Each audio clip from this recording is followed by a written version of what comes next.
Assalamualaikum warahmatullahi wabarakatuh. Selamat datang di channel Panah Kolbu.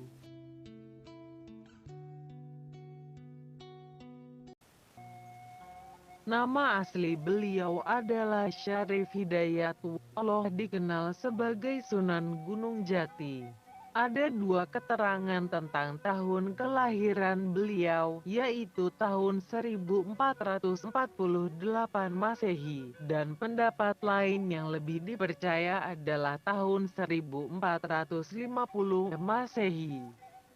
Ayahnya bernama Syarif Abdullah, merupakan seorang bangsawan Mesir, dan ibunya Nyai Larasantang adalah putri dari Raja Prabu Siliwangi.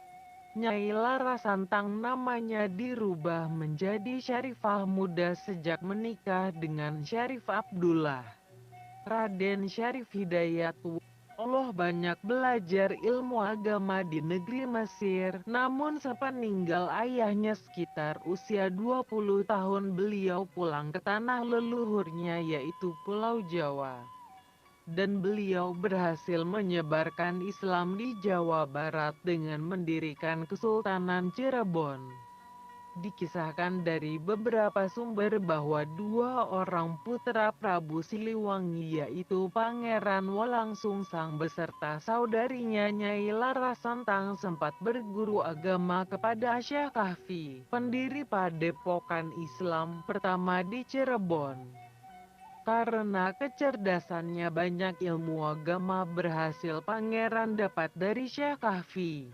Seiring banyaknya para pendatang yang bermukim di sana dan menjadi muridnya, maka Pangeran Wolangsungsang diangkat menjadi kepala dusun dan diberi gelar Pangeran Cakrabuana.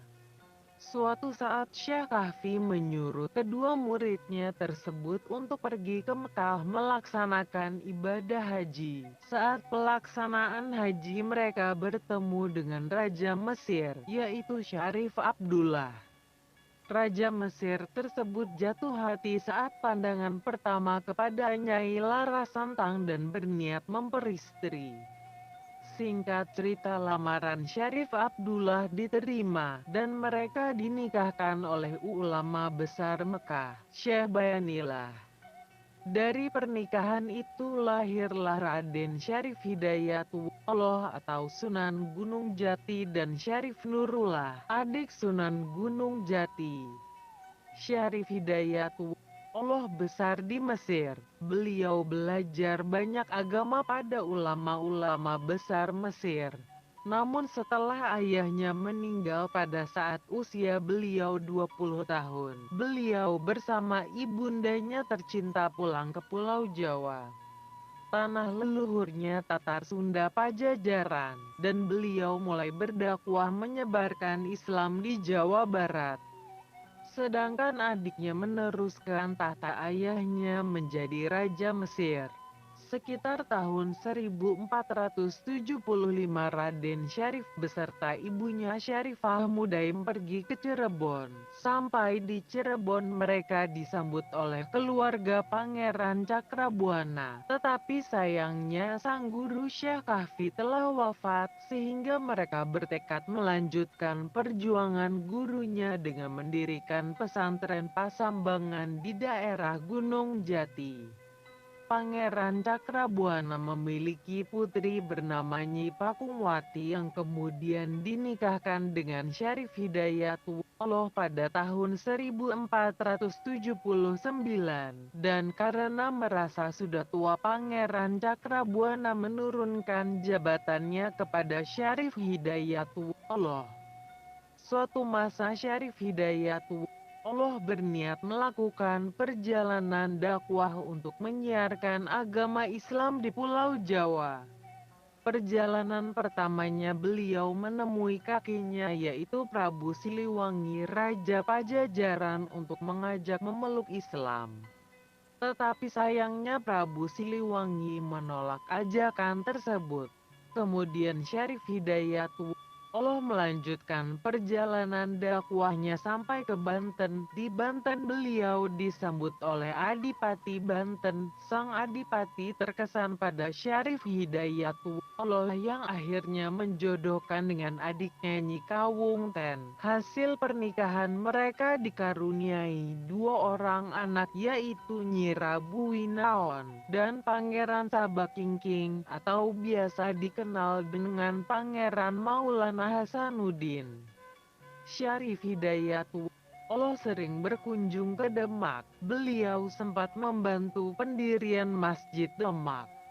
Di Demak, Syarif Hidayatullah sering bertemu dengan para wali songo lainnya dan sering bermusyawarah di masjid tersebut. Sampai akhirnya tanpa info yang jelas berdirilah Kesultanan Demak pada tahun 1487 yang saat itu dipimpin oleh Raden Patah. Dan para wali memutuskan Syarif Hidayatullah untuk menjadi pemimpin di wilayah Jawa Barat. Syarif Hidayatullah diangkat jadi sultan pada Kesultanan Pakumwati yang beliau dirikan di Cirebon. Melihat silsilah Raden Patah dan Syarif Hidayatullah ternyata berasal dari satu nasab, yaitu dari satu kakek, Syekh Maulana Akbar, seorang saudagar muslim dari Gujarat, India. Sejak saat itu juga penyerahan upeti kepada kerajaan Pajajaran dihentikan. Berita tersebut terdengar oleh Raja Pajajaran Prabu Siliwangi, yang akhirnya marah besar menganggap cucunya telah berkhianat dan menyaingi kerajaan Pajajaran. Akhirnya para prajurit terbaiknya disiapkan untuk menyerang Kesultanan Cirebon dan menangkap cucunya di bawah pimpinan Ki Jagabaya. Namun sayang bukan kemenangan yang didapat, kerajaan Pajajaran malah kehilangan prajurit terbaiknya karena mereka semua masuk Islam dan menjadi murid Syarif Hidayatullah. Dengan bergabungnya prajurit Pajajaran, wilayah Kesultanan Cirebon menjadi lebih meluas. Banyak daerah-daerah di sekitar Cirebon yang bergabung pada Kesultanan Pakumwati. Selama Kesultanan Syarif Hidayatullah banyak saudagar-saudagar dari negeri luar yang datang. Mereka datang untuk berdagang dan menjalin persahabatan dengan Kesultanan Cirebon. Dikabarkan Syarif Hidayatullah bahkan pernah dinikahkan oleh Kaisar Cina kepada putrinya, Ong Tian, yang berganti nama menjadi Nyi Ratu Lara Semanding, saat Sang Sunan berkunjung ke Cina atas undangan Sang Kaisar. Sejak saat itu hubungan kekeluargaan antara Cina dan Cirebon semakin baik.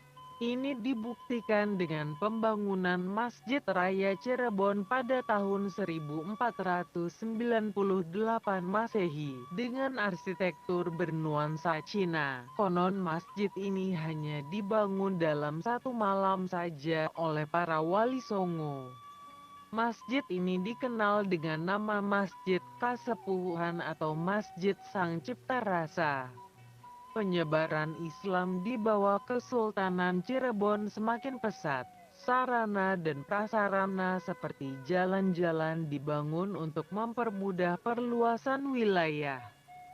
Sementara kerajaan Pajajaran semakin menyempit sehingga membuat Prabu Siliwangi mencari jalan untuk merebut kembali daerahnya. Selama masa penyebaran ajaran Islam, para wali mengalami perlawanan. Ada tiga kekuatan yang berasal dari kerajaan Hindu yang selalu menentang penyiaran ajaran Islam saat itu, yaitu Kerajaan Pakuan atau Pajajaran, Kerajaan Galuh dan Kerajaan Majapahit. Mereka bersekutu dengan Portugis untuk melawan pendukung Islam. Portugis masuk ke Malaka, Sumatera, sekitar tahun 1511. Mereka melakukan agresi ke berbagai daerah untuk merebut kekuasaan termasuk ke Pulau Jawa sekitar tahun 1513. duta besar Portugis datang menemui Raja Pajajaran dan akhirnya Portugis dan Pajajaran bersekutu dan mendirikan benteng pertahanan di Hindia Belanda, Jakarta. Sultan Demak Raden Patah meninggal dunia pada tahun 1518 Masehi, dan kesultanan selanjutnya dipimpin oleh mantan adipatinya yaitu Dipati Unus atau dikenal dengan Pangeran Seberang Lor. Kesultanan Demak yang saat itu dipimpin oleh Dipati Unus bersama dengan pasukan Kesultanan Cirebon melakukan agresi untuk melawan penjajahan Portugis di Malaka pada tahun 1521. Mereka mengalami kekalahan karena kekuatan persenjataan Portugis lebih canggih, dan Dipati Yunus pun syahid di Malaka, dan kepemimpinan Sultanan Demak digantikan oleh Raden Trengganu, putra ketiga Raden Patah. Saat perjalanan pulang para prajurit ke Pulau Jawa, ada seorang ulama Pasai yang ikut berlayar pulang ke Pulau Jawa. Beliau adalah Fathahillah. Pasai sudah dikuasai Portugis sehingga sudah tidak aman untuk Fathahillah berjuang di sana. Fathahillah diangkat sebagai Panglima Perang Kesultanan Demak. Pada tahun 1527, Fathahillah mendapat tugas untuk melakukan perlawanan pada Portugis di Sunda Kelapa yang telah bersekutu dengan Pajajaran. Fathahillah beserta pasukannya kemudian berangkat menuju Cirebon meminta bantuan pasukan dari Kesultanan Cirebon. Gabungan pasukan dari kedua kesultanan ini berangkat untuk merebut kembali Sunda Kelapa. Berkat pengalaman Fathahillah berperang melawan Portugis di Malaka, dia tahu kelemahan dan strategi Portugis sehingga mereka berhasil mengalahkan Portugis dan Pajajaran. Sunda Kelapa berhasil direbut kembali dan akhirnya Portugis mundur kembali ke Malaka, dan pasukan Pajajaran berlarian menyelamatkan diri.